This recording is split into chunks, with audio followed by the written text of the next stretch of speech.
What's going on, you guys, and welcome to another Acura NSX. We're here in Vancouver, Canada to review a great group of cars, including this beautiful 1991 Sebring Silver NA1 NSX on Mag Blue Volk TE37, 17-inch front, 18-inch rear. The reason I love this car so much is because it's basically a doppelganger of my own. I don't think I've actually shared this on my channel yet, but I recently purchased a set of Mag Blue TE37s for my Sebring Silver 91 NSX. So when Imran, the owner of this one, offered to let me drive it, I said heck yes. He also bought this car when it was bone stock, the same way that I did with mine, but he's had this car for 13 years. I've only had mine for 7.5. So the mod list on this car is super extensive. I'll throw it into the video description, but let's point out some of the main items here. JDM taillights, NSX-R Style rear diffuser, NSX-R Style carbon fiber vented hood, Downforce rear valance. The fronts are OG T37s, 17 by 8.5 plus 40. The rears are a T37 SL, 18 by 10 plus 40. The only difference in spec with mine is a plus 37 in the back. We're on KW V3 coilovers with Yokohama S-Drive tires, 215 in the front, 265 in the back. Obviously a lot of interior upgrades as well. This Momo steering wheel, 350mm. He's got a Dolly Racing short shifter with a GT1 NA1R shift knob. It's a very small knob, but this car has 158,000 miles. It's originally a US car, so it's got the USDM long gearing. Second gear goes to over 80 miles per hour. But let's just take this thing for a drive, see how it compares to mine.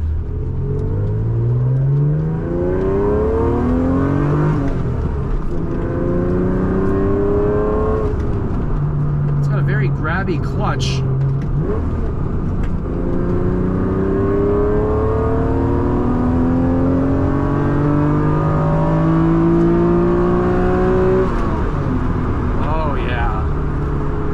Uphill, and we're at elevation, so there is quite a bit less acceleration than this car would otherwise have, but that's just all the more reason to enjoy winding this engine out. It lets you savor every last RPM. KW V3 coilovers, in some sense a gold standard for the NSX. One could also argue that Öhlins Road and Track are the gold standard. KW V3s are a little bit easier to find for the NSX, and they are two-way adjustable, which is nice. The Öhlins that I have from Sake Bomb Garage are only one-way adjustable.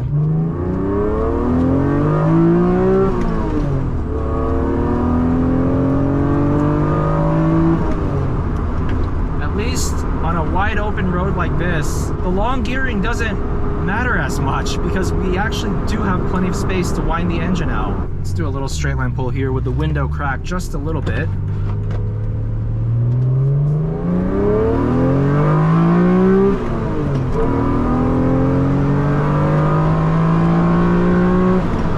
Oh yes, such a glorious sound. This exhaust is actually quite mild from inside the car. No drone at all. Look at this. Fourth gear, 3,000 RPM. I wouldn't even call it drone, but there's a tiny bit of vibration when you're off throttle. When you're on throttle, the exhaust actually quiets down quite a bit. Now these KW V3s, as I was saying, they're very comfortable. They're very street oriented. It's nice and soft.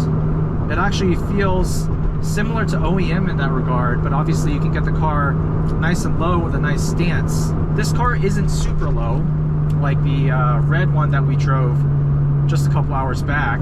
I would call this more of a functional height, and with street tires, Yokohama S-Drives, KW V3 suspension, and a full interior, no bucket seats, this is very much a grand touring type of NSX build, much like my own. With this setup, I would argue that it's actually more comfortable on the street, on a bumpy road, not pushing the car. But when you do push the car, I think the Öhlins does have a little bit of an advantage. The damping is just a little bit better for aggressive driving, that is.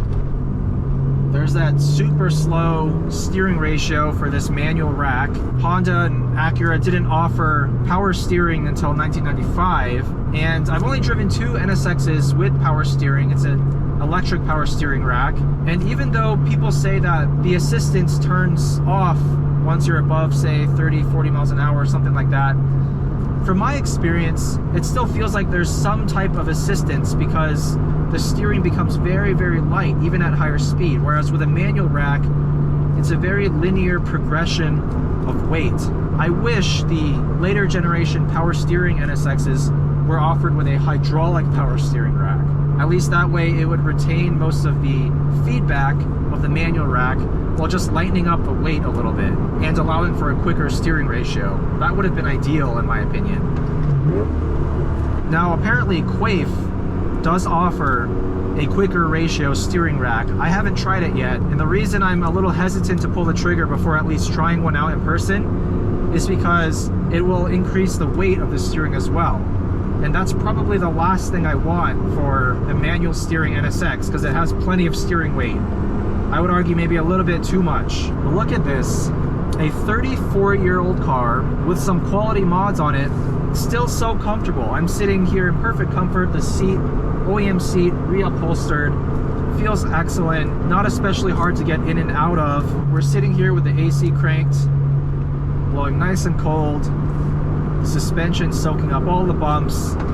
Even the level of road noise, wind noise and tire noise is pretty minimal for this old of a car. I mean, try hopping into a contemporary Mazda RX-7 or a Nissan Skyline of the era, even the Supra to some extent. Those are much less refined and much less well-built cars. So even though the NSX isn't often considered to be a true JDM tuner car, at least not to the same extent as the RX-7, the GTR, and the Supra, because those are turbos and more tunable, this is naturally aspirated. Once you're driving it, it's the easiest to live with on a daily basis. It's the most refined, it's the most comfortable. You could argue that the Supra is more usable because it's more spacious, but the ones I've driven just don't feel as high quality as the NSX. You have to remember that the original MSRP of this car in the US was about $60,000, but after a year or two, that number jumped up to something like 80,000 US dollars. $80,000 back in the early 90s, that was quite a sum of money. And the reason they were able to charge so much is because this is a different tier of car than those other JDM legends. This was Honda's first supercar. The others, they're more sports cars or GT cars in the case of the Supra. And in the 35 or so years since the NSX came out, the only true Japanese supercars that we've gotten have been, well, the Lexus LFA, which is completely financially inaccessible by most people, whereas the average person could at least aspire to buy something like the original NSX. And then of course we had the R35 GTR, which was an amazing car, still is an amazing car. I drove one not too long ago and it's mind-blowingly capable, but it's still this sort of chunky, heavy, not ultra refined sports car. And then the NC1 NSX came out in 2017, and that was a whole other beast. I won't go into that topic too much, as I'm actually quite a fan of the NC1 NSX, but I don't think it really captures the ethos of the original NSX. Regardless, that's a true supercar. But outside of those three, we haven't really gotten any Japanese supercars. That's 3 supercars from Japan in 35 years. And I would argue out of all of them, the original NSX is still the most special, the most desirable. There's a good reason why. It's just such a great car to drive, especially with the right mods, like Imran has done to this one.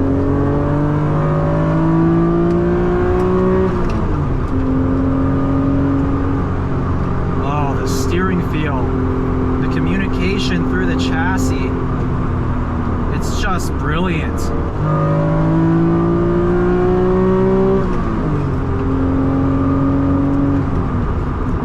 So good, it's so good. That linear power delivery from 5,000 all the way to 8,000 in the VTEC range, it's so enjoyable. This engine loves to rev out to its 8,000 RPM red line.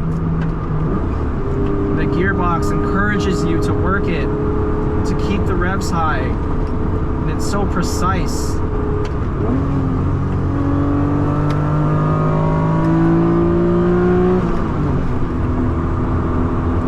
This car might not be that fast, especially in terms of JDM tuner cars. Like I said, this is probably the slowest one in a straight line once you throw some mods on it, but it's still the most enjoyable. It's the most precise. It's the sharpest handling.